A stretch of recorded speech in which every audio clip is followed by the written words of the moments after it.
Well, it's Sunday, June the 18th, 2017, and it's a long time since I've done one of these videos. I remember saying I do one every 2 weeks, and it's been 6 years. Also, as well, it's been a roasting hot day today, so I've decided to do a little video later on when it's cooler. So it might be a little bit dark on video, but it was just too hot. So anyway, here we go. As you can see, things have changed somewhat. I'm not going to talk too much. I'll just let you look at what's going on. I might just point out a few bits and bobs. You can see the garage has sort of changed. We've clad it. We're also doing a bit of pallet wood stuff. So we're getting old pallets and making chicken coops out of them and stuff like that. So that's some of the broken down and unusable wood. But there we go. Anyway, let's carry on.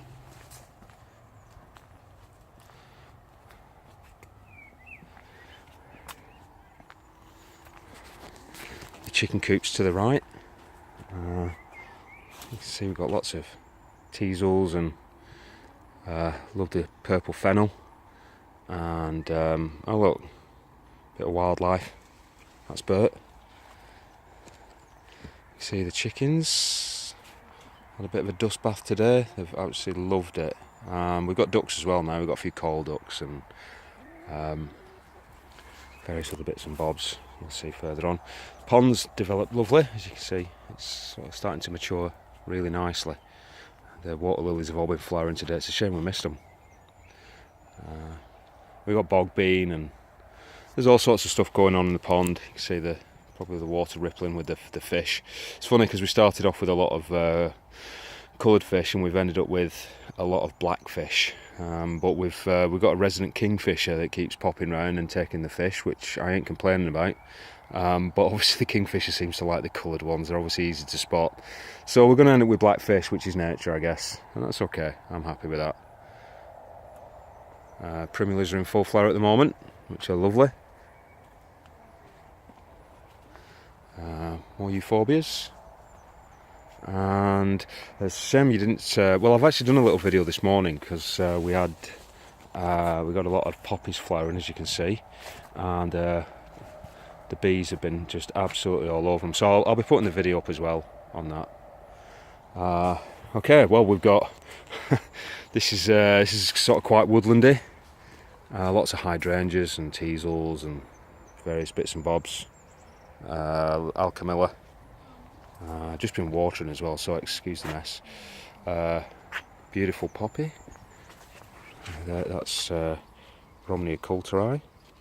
Look at that. That's absolutely gorgeous. It's closed up now because obviously it's dusk, but gorgeous plant.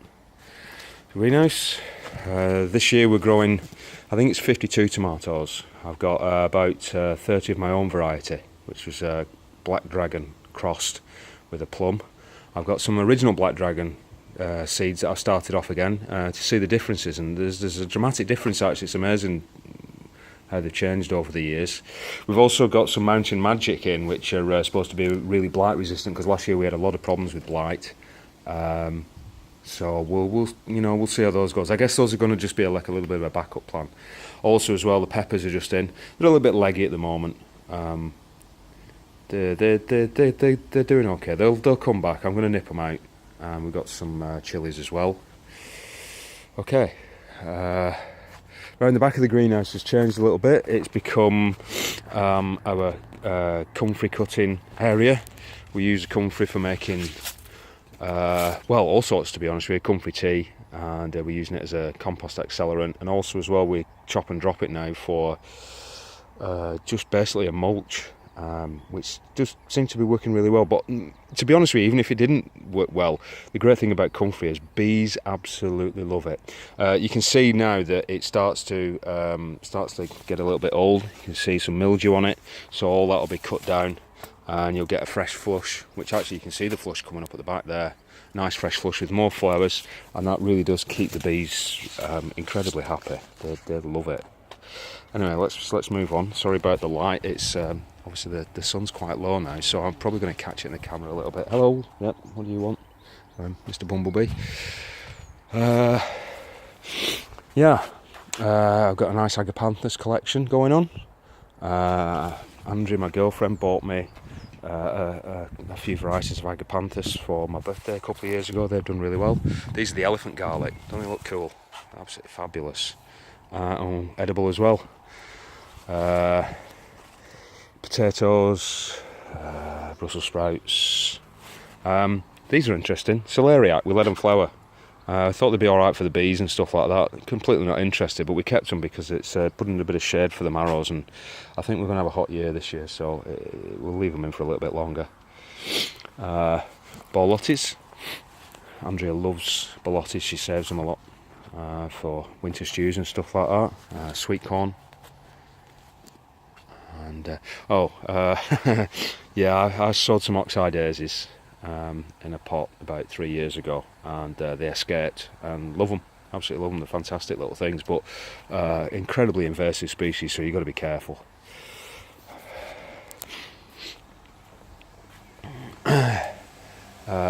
Okay, we got the misters on. This is inside the greenhouse. This is the cucumber area. Now, normally by this time of night we would shut these doors, which are incredibly stiff to move because the greenhouse has settled over the years. But as you can see, we've got a misting unit which stops red spider mite and the cucumbers. There we go. Cucumbers loving it. And we're also growing loofahs this year. And yes, they don't grow in the sea like some people sort of say, but they're doing really well. Whether we'll get loofahs or not, I don't know. It's been well, I tried them before, and to be honest with you, they didn't do particularly well. And also as well, we've got cucamelons. I think it's because actually the loofahs, I started them off way too late, but the cucamelons are doing okay, and there's actually little baby cucamelons on. Maybe this camera won't pick it up, but yeah, more peppers. Beautiful Trachlospermum jasminoides. It smells absolutely gorgeous. And put a couple of pots of Nicotiana in as well, just to make this greenhouse it's a shame you can't have smell-o-vision because it smells absolutely fabulous at the moment. Anyway, yeah, there we go. Those are the water tanks. It takes the water from outside. I'm sort of seem to be growing water lilies in them at the moment for some reason, but yeah, collect the water from outside and bring it inside. It's all sort of, it all overflows and everything like that down the side pipe. So it's generally, you can see how dry it's been, to be honest with you, because we've had a very little rain recently. Anyway, carry on. Excuse me, I'm sorry. I've got the pollen count's been incredibly high as well today, so yeah, I've been suffering a little bit, but I'm not going to complain. Peas, and we've got like sort of intersown. We've got carrots and beetroot and stuff like that. This is our sort of outdoor fancy thing that we're growing this year, which is a yacon.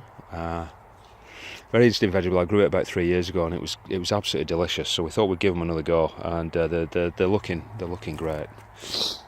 Now, about I'll tell you what we're also growing. We're growing chickpeas as well. They look great. They don't seem to be doing a great deal yet, but we use a lot of chickpeas, so we thought we'd give them a try. Now, the last time you saw this was all field.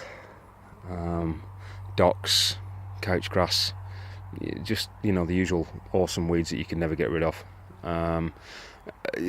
Yeah, it's mulched with a. You can actually see a little bit of the liner popping through there. It's mulched with liner. I couldn't work out any other way of doing it, so we mulched it with liner and gravelled over the top of it. And I really end up liking this area. That's a chicken coop made out of pallets. With the 2 resident chickens. They are actually alive. Those they're not stuffed. They don't seem to do a lot. Very, very quiet chickens, and those are free range as well. So hence we've never ever collected an egg off them. God knows where they're hiding them. But one day, I guess, this winter, when all the leaves are dropped, we'll probably find a clutch of a couple of 100 eggs somewhere, which will be interesting. Anyway, moving on. So we're walking through. We've called this the bee garden, which is because we're concentrating on putting more bee-friendly plants in. We've got the verbena. We've got a lot of these grasses, which is Calamagrostis carforsta, and it's one of my favourite grasses. Very upright, goes a really nice biscuit colour in winter, and you can see that the silver birches. I planted those about 5 years ago. Those have done really, really well. Again, excuse me, sorry about the light. It's I'm doing this on my phone, believe it or not. It sort of does the job. Okay, so we've got, moving over towards the pond, more primulas, teasels. We've got all this area is getting planted up with aces. You can see there's a nice one there. There's a couple more. In fact, there's about a dozen. So we'll just scan round. And that cardoon's enormous. This is the view that we get out of the bedroom window in the morning, because we've got a big patio doors. It's lovely. All the verbena's just about to start to flower.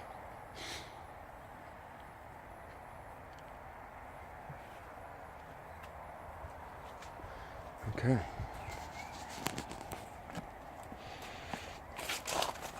I wish I could remember the exact way I walked round the first time. I should have watched the video again, shouldn't I, just before I did this, so I could have recreated it, but it doesn't matter.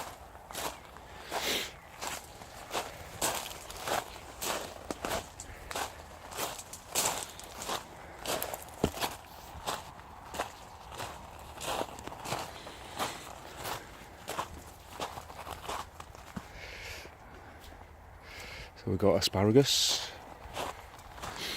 broad beans, have enough rhubarb to sink a ship now. I think we've got about 26 plants that have gone in, which sounds ridiculous, but you know, I'll tell you what, when you grow it you can use it, and rhubarb vodka is absolutely fantastic. So, oh, I forgot to show you the worry hive up there full of bees, and we've got another hive down here, and that's actually for honey.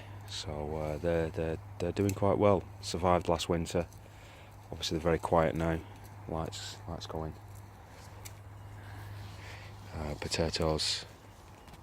And at the end there, that's a cutting bed. We decided to start off. We wanted some flowers for the house, and it seemed such a shame to cut them out the borders. So we've just planted dahlias, cerinthe, gladioli, pinks, Carthusian pinks, which look really nice in a vase. All doing okay, not bad at all. And we've got this is, well, it's a poncy name, but it's called the Nuttery, because it's full of nut trees and it's lovely. It's just starting to feel like a little woodland, which is fantastic. We've got a black walnut, a sweet chestnut over there. I've also got, Andrew bought me this for my birthday just as a bit of a laugh.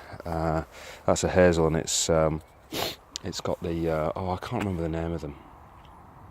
The things underground. I'll put an edit in the video or something to explain. There's the black walnut, and then moving along. Sorry about the light. I'll probably do another one of these videos without all the sniffing. I'm very sorry about that. And we've just walked into the orchard.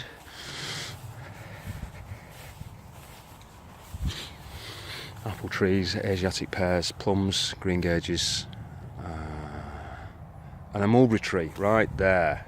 I don't know whether we'll ever dance around it. I mean, that's been in for a couple of years now, and it's really taken its time to take off. The plums are looking good, very happy with those.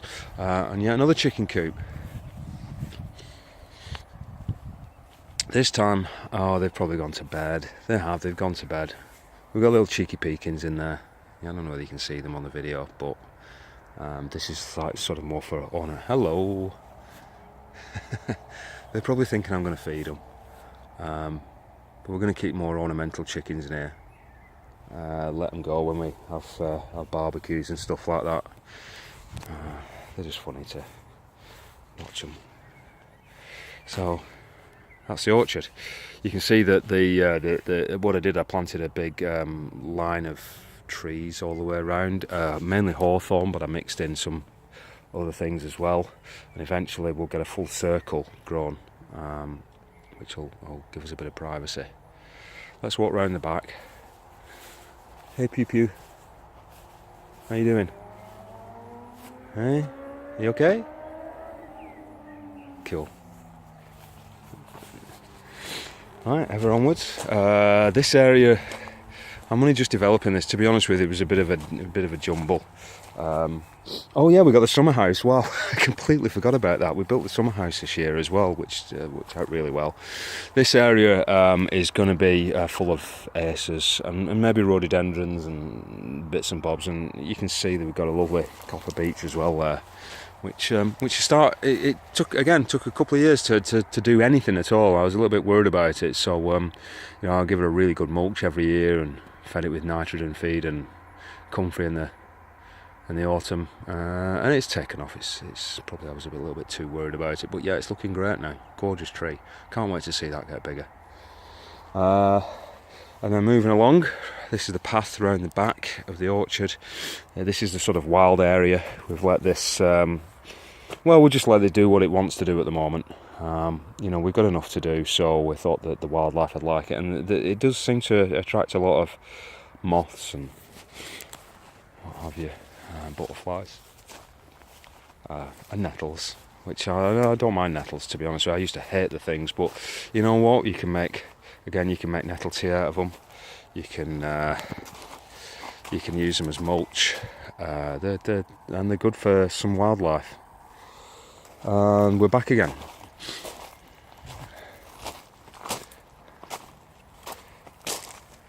So, I think that's it. I probably missed loads of little bits out, but I didn't want to make this video like half an hour long, so there you go. Okay.